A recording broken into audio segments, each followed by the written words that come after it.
Hello my dear students, आज मैं आपको पढ़ाने जा रहा हूँ जो फोर्सेस हैं जो मॉलिक्यूल्स को आपस में बाइंड किए हुए हैं। एक तो होता है मॉलिक्यूल के अंदर कोई बॉन्ड है, ionic bond, covalent bond, coordinate bond. Molecule के अंदर एटम्स के बीच जो फोर्स होता है, एक फोर्स होता है जो मॉलिक्यूल से मॉलिक्यूल के बीच लगता है। बहुत टाइप का होता है वो, सबको नाम एक दिया गया, वॉन डर वाल्स फोर्सेस। वो weak van der Waals force हैं जो ना आयनिक बॉन्ड होते, ना कोवलेंट बॉन्ड होते, ना कोऑर्डिनेट बॉन्ड होते। तो जो सबसे पहला फोर्स है उसका नाम है डाइपोल। डाइपोल फोर्स याद रखना, डाइपोल वर्ड कहाँ लगता है? डाइपोल वर्ड लगता है जहाँ पर दो एटम्स डिफरेंट इलेक्ट्रोनेगेटिविटी के हों, जैसे HCl। कम इलेक्ट्रोनेगेटिविटी है, ज़्यादा इलेक्ट्रोनेगेटिविटी है, तो ये डाइपोल, दो पोल, एक नेगेटिव पोल एक पॉजिटिव पोल, इसी वजह से यहाँ वर्ड लगा है डाइपोल। दो पोल बन जाते हैं इसके। तो जिसके दो पोल बन जाते हैं उस मॉलिक्यूल को बोला जाता है पोलर मॉलिक्यूल। एक पोलर मॉलिक्यूल ले रहा, एक पोलर मॉलिक्यूल ले रहा, इसीलिए मैंने यहाँ नाम दिया है डाइपोल। डाइपोल दो पोल वाला, दो पोल वाला, माने पोलर पोलर। तो ये dipole dipole force polar polar molecule के बीच काम करता है, जिसमें एक पोलर मॉलिक्यूल का नेगेटिव पोल दूसरे पोलर मॉलिक्यूल के पॉजिटिव पोल को अट्रैक्ट करता है, और वो HCl इसके अट्रैक्शन की वजह से भाग नहीं पाता, आपस में अटैच्ड रहता है। तो ये डाइपोल डाइपोल फोर्स, आपको नाम समझ में आया कि डाइपोल डाइपोल क्यों बोला जा रहा है। अब जो नेक्स्ट नेम है वो है डाइपोल इंड्यूस्ड डाइपोल। इंड्यूस उकसाना या किसी चीज़ में कोई चीज़ डाल देना। तो डाइपोल इंड्यूस्ड डाइपोल फोर्स क्या होता है? डाइपोल फिर से वर्ड ऊपर की तरह, यानी पोलर मॉलिक्यूल तो होगा यहाँ हो। मैं खैर इसका डायग्राम बताता हूँ, उसके बाद आपको समझ में आ जाएगा। ये एक पोलर मॉलिक्यूल है HCl, H positive Cl negative, polar है। ये हीलियम है, इसके बीच में पॉजिटिव है और नेगेटिव सिमेट्रिकली डिस्ट्रीब्यूटेड है, इक्वली इसका डिस्ट्रीब्यूशन हुआ है, negative negative negative negative positive positive, बस ये बीच में पॉजिटिव है। ये पोलर नहीं है। अब क्या होगा, अब ये पोलर मॉलिक्यूल का नेगेटिव पोल जब इसके पास जाएगा तो उस नेगेटिव की वजह से इसके अंदर पोलैरिटी डेवलप हो जाएगी। अरे यार, नेगेटिव आ रहा है तो पॉजिटिव इधर होनी चाहिए और नेगेटिव इधर होनी चाहिए। तो इसके अंदर पोलैरिटी थी नहीं, पोलैरिटी इंड्यूस की गई है। तो ये हो गया डाइपोल माने पोलर, इंड्यूस डाइपोल मतलब पोलैरिटी इंड्यूस की गई। तो ये जो फोर्स है ये पोलर और नॉन पोलर मॉलिक्यूल के बीच काम करता है। तो ये पोलर था, ये नॉन पोलर था। क्लियर? अच्छा, एक और है, वैसे आप खुद दिमाग लगाओ। Dipole dipole, polar polar, dipole induce dipole, polar non polar, induce dipole induce dipole, non polar non polar. तो ये कहाँ, मतलब आप दिमाग लगा रहे हो किस किस के मॉलिक्यूल के पीछे फोर्स काम कर सकता है? ये नॉन पोलर के बीच काम करेगा। अब क्या होता है कि जैसे हीलियम किसी सिलेंडर में भरी हुई है, तो उसके मॉलिक्यूल उस सिलेंडर में फिट हैं, तो उनके बीच कोई ना कोई तो फोर्स काम कर रहा होगा जो सिलेंडर से गैस बाहर नहीं निकल रही है। तो ये हीलियम है, बीच में पॉजिटिव नेगेटिव नेगेटिव, जैसे कि मैं आपको यहाँ बता चुका था कि ये नॉन पोलर होता है। ठीक उसी तरीके से हीलियम यहाँ पर है पॉजिटिव और ये नेगेटिव नेगेटिव नेगेटिव। या तो ये खुद से कोलिजन होगा, इनका कोलाइड करेंगे, आपस में टकराएंगे, या फिर जिस कंटेनर के अंदर इनको रखा गया है उसकी वॉल से टकराएंगे और उनके अंदर हल्का सा फ्लैक्चुएशन आ जाएगा, जिससे कुछ टाइम के लिए इसके अंदर पोलैरिटी डेवलप हो जाएगी। यहाँ पॉजिटिव पहुँच गया, यहाँ नेगेटिव पहुँच गया।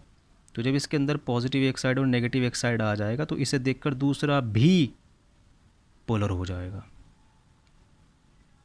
नॉन पोलर के बीच काम करने वाला फोर्स इंड्यूस डाइपोल फोर्स, जिसको हम बोलते हैं लंदन फोर्स भी, लंदन फोर्स के नाम से भी जाना जाता है। याद रखना, नॉन पोलर के बीच काम करने वाला फोर्स है ये।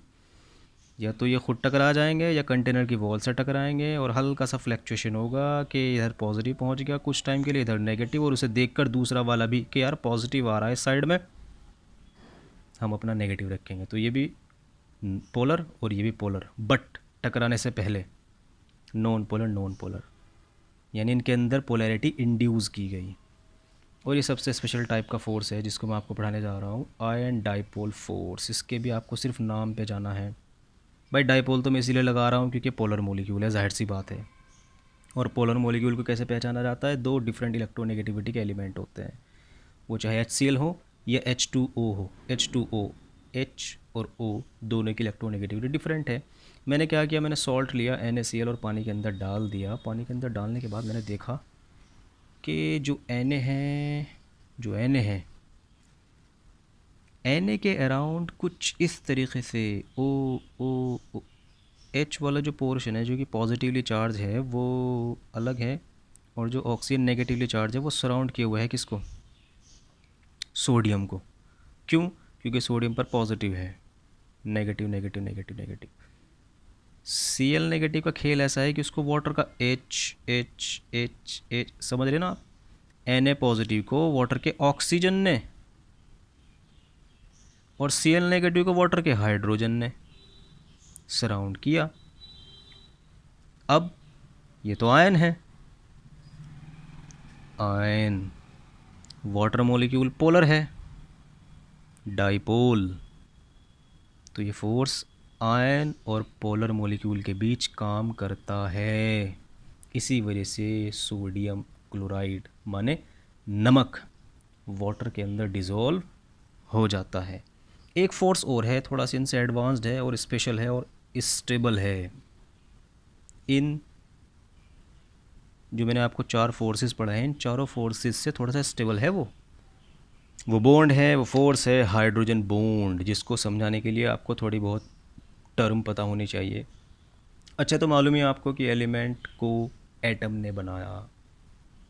बहुत सारे सेम टाइप के एटम मिलकर एलिमेंट बनाते हैं। अगर मैं मार्केट से आयरन का पीस लेकर आ रहा हूँ इतना सा, तो उसमें iron iron iron iron iron iron iron iron iron in सब के एटम होंगे, तब जाकर मैं इसको बोलूँगा एलिमेंट। किसका? आयरन का। ये छोटे छोटे से जो एटम हैं ये आयरन ही हैं, लेकिन आयरन आयरन आयरन आयरन होने की वजह से मैं इस पूरे के पूरे को बोल दूंगा कि ये एलिमेंट है, और ये छोटे छोटे से एटम हैं इसके अंदर। चीज़ क्लियर हो गया आपको?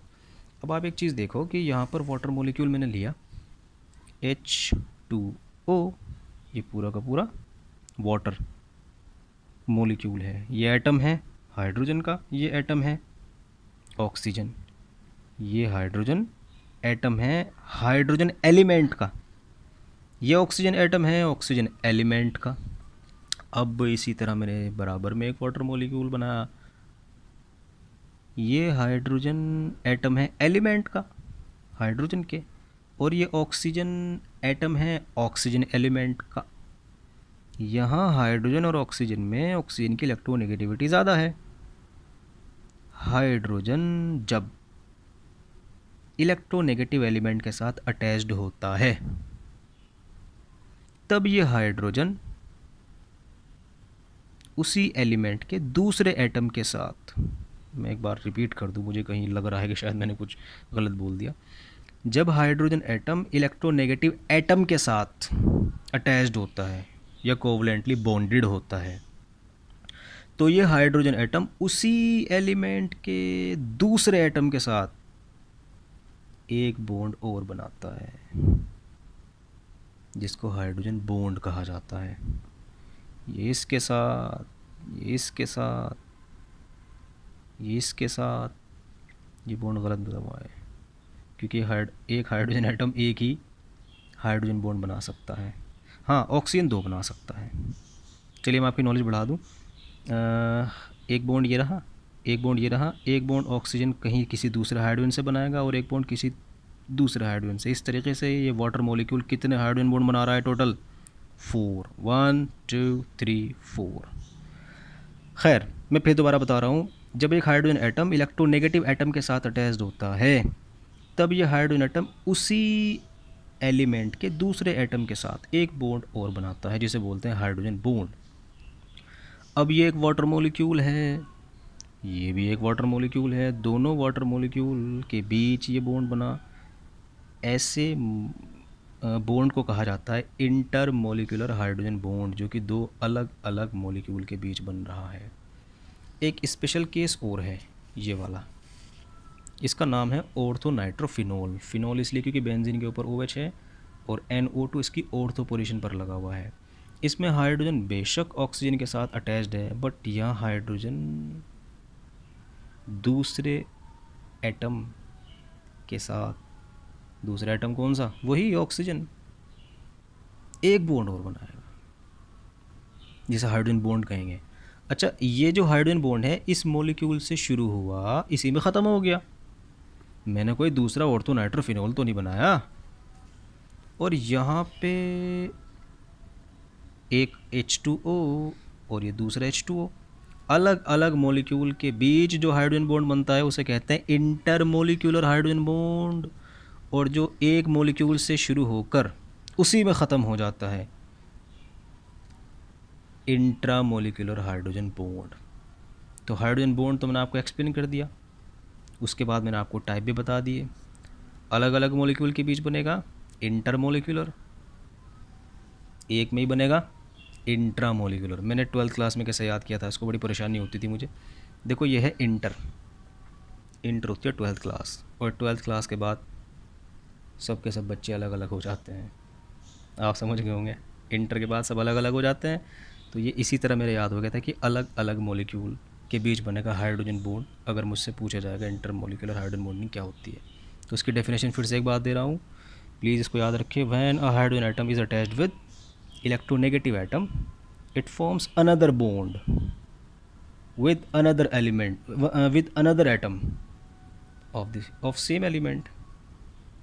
This bond is called hydrogen bond. बस अब आप ये फोर्सेस याद रखें और हाइड्रोजन बॉन्ड याद रखें। आज के लिए इतना ही। Thank you.